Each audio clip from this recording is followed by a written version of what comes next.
पहला सूत्र मेरा आप लोगों के लिए ये है कि जब आप किसी को पसंद करें और वो आपको पसंद ना करे तो टेंशन नहीं लेनी है, तेजाब तो नहीं ही उठाना है। ठीक, कई लोग इस मूड में रहते हैं, मुझे पसंद नहीं करेगी, मैं राजा हूं, मैं नवाब हूं, मुझे पसंद नहीं करेगी। अरे तू क्या है भाई, नहीं पसंद हो तो नहीं पसंद हो, ये क्या बात हुई?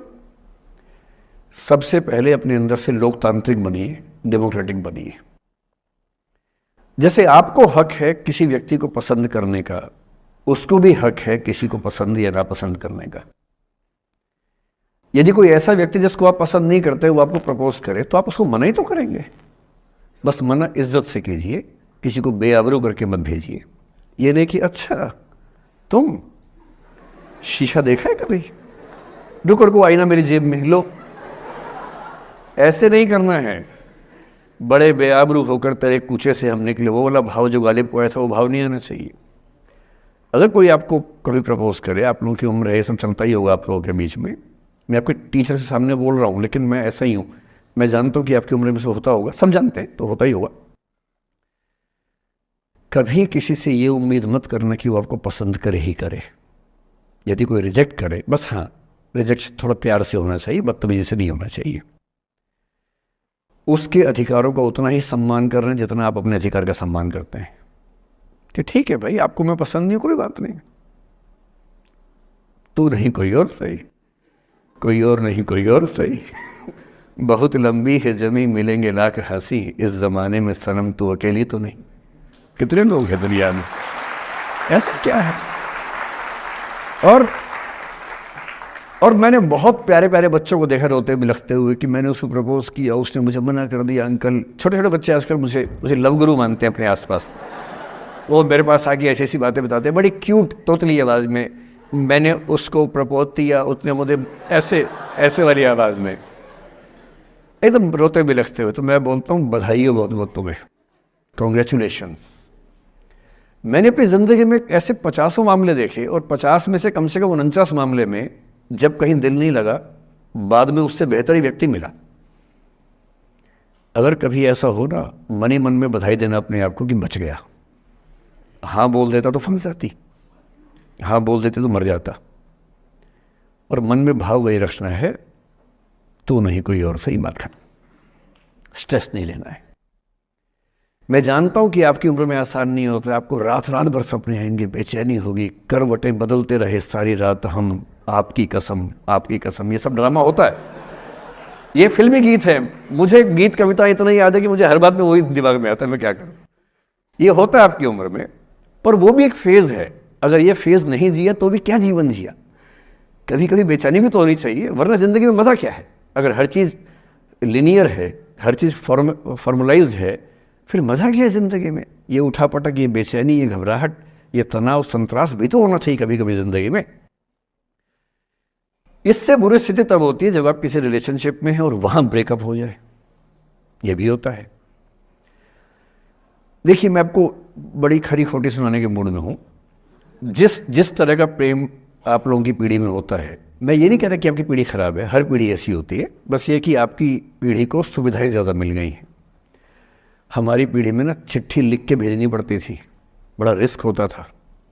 चिट्ठी लिखो कागज़ पे, फिर एक डाकिया ढूंढो भरोसे का, तो भरोसे वाला कुरियर बॉय या कुरियर गर्ल जाके चिट्ठी वहीं दे के आए जहाँ हमने कहा है। ये भी डाउट कहीं किसी और को दे के आ जाए। या कबूतर से बात करो, कबूतर जा जा जा, पहले प्यार की पहली चिट्ठी साजन को दिया। कबूतर का क्या भरोसा किसको दे के आ जाए। लेकिन कितना तनाव था उस ज़माने में। आपके ज़माने में क्या है, सीधे व्हाट्सएप निकाला, खटाक से भेज दिया मैसेज, और नंबर किसी से मांग लिया 1 सेकंड में। नंबर भी नहीं देना है तो किसी, कौन सी ऐप होती है, मैंने सुना कुछ और ऐप्स होती है, मेरा नंबर वाली भी होती है, इंस्टा होता है, एक और भी तो कोई होती है वो जिसमें कार्टून जैसा मुंह बन जाता है, स्नैपचैट। हाँ, स्नैपचैट पे चले गए, मैंने सुना है कि उसमें नंबर भी नहीं देना पड़ता है, ऐसा कुछ चक्कर है। वहाँ ढूंढ लिया। किसी को कुछ कन्वे करना इतना आसान दुनिया में कभी नहीं हुआ था जितना आज आसान है। इन सब के ऊपर टिंडर है, बम्बल है, पता नहीं क्या क्या है, राइट लेफ्ट करते जाना है, उसी में कहानी शुरू। पर ये कहानियाँ जितने हल्के तरीके से शुरू होती हैं, मैं दावे से कह रहा हूँ कि 100 में से 99 अट्रैक्शंस 1 से 2 महीने में ख़त्म हो जाते हैं। क्योंकि आप जिसके प्रति अट्रैक्टेड थे ना, वो तो उसका बाहर का परसोना था।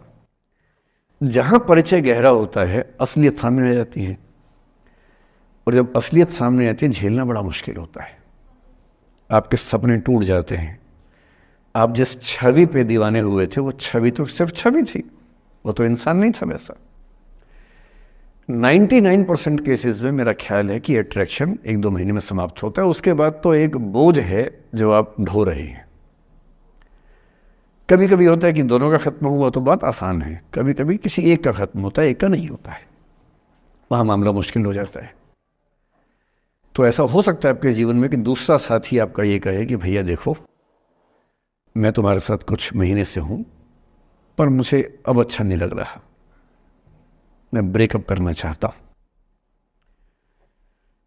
मैं आपसे ये निवेदन करूँगा कि ये मान के मत चलना कि उसने आपको धोखा दिया है, क्योंकि बच्चे तुरंत उस मुद्रा में आते हैं, अच्छा अब मैं कुल्हाड़ी उठा लूँगी, अब मैं तेजाब उठा लूँगा, तूने मुझे धोखा दिया है, तूने मुझे चीट किया है, you are a cheat, you are a liar, you are a पता नहीं क्या क्या। पता इंग्लिश में गालियाँ बड़ी सुंदर देते हैं बच्चे। मैं ये कहना चाह रहा हूँ कि इस बात की संभावना मान के चलिए कि हो सकता है कि आपके साथ 2 महीने रहने के बाद सच में उसको ये लग जाए कि आपके साथ ट्यूनिंग ठीक नहीं है, या आपको लग जाए कि आपकी ट्यूनिंग उस व्यक्ति के साथ ठीक नहीं है। और किसी मुर्दा को अपने पास पकड़ के रखना उसका मज़ा नहीं है।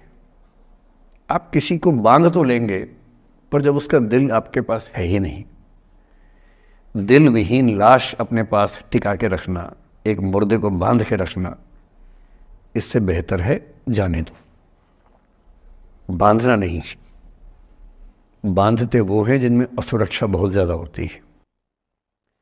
उस असुरक्षा से बचने का उपाय खुद को बेहतर बनाना है। आप इतने बेहतर हों कि आपको चाहने के लिए हज़ारों लोग हों। क्यों आप इतना डिपेंडेंट होते हैं कि इस एक व्यक्ति के अलावा मेरा कोई है ही नहीं दुनिया में? ऐसा क्यों सोचना है?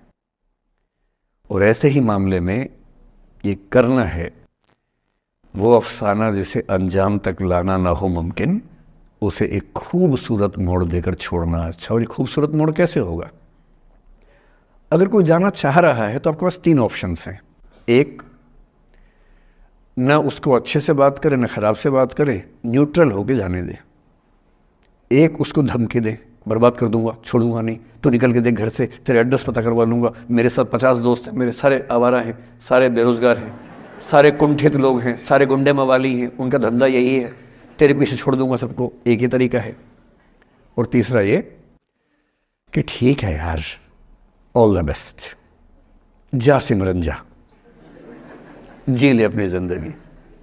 अरे ठीक है, हो सकता है मैं तुझे ठीक नहीं लगा, कोई बात नहीं, लेकिन किसी से मिलो तो बढ़िया से मिलना, तेरी ज़िंदगी अच्छी हो। मैं भी ढूंढ ही लूँगा किसी न किसी को, थोड़ी हेल्प कर दियो, कहीं इंट्रो करवा दियो मेरी भी, लेकिन ठीक है तू भी जा। ये होता है खूबसूरत मोड़ देकर छोड़ना अच्छा। चिपकू नहीं बनना है किसी के पीछे, ना बोरा जाना है कि तुम जाओ, मैं तो दीवाना, स्थायी दीवाना हूँ तुम्हारा। कोई जब तुम्हारा हृदय तोड़ दे, तड़पता हुआ जब तुम्हें छोड़ दे, तब तुम मेरे पास आना प्रिय, मेरा दर खुला है, खुला ही रहेगा तुम्हारे लिए। वाह! पहले के ज़माने में बेरोज़गारी का ये लक्षण था। हम जब छोटे थे ये गाने सुनते थे, हम यही सुन के बड़े हुए कि ऐसा ही करना पड़ता है शायद प्रेम में। तो हमारे स्कूल में लोगों ने इसका पैरोडी बनाई, जब कोई तुम्हारा सर फोड़ दे, तड़पता हुआ जब तुम्हें छोड़ दे, तब तुम मेरे पास आना प्रिय, ये क्लिनिक खुला है, खुला ही रहेगा तुम्हारे लिए, तो बस आ जाना। जब कोई तुमको सड़क पे छोड़ दे, गाड़ी अपनी वहाँ से मोड़ ले, तब तुम मेरे पास आना प्रिय, ये ठेला खड़ा है, खड़ा ही रहेगा तुम्हारे लिए। क्यों भाई, क्यों खड़े रहोगे? बेरोजगार हो क्या? अरे ठीक, जा सिमरन जा, जी ले, और मैं भी जा रहा हूँ जीने के लिए।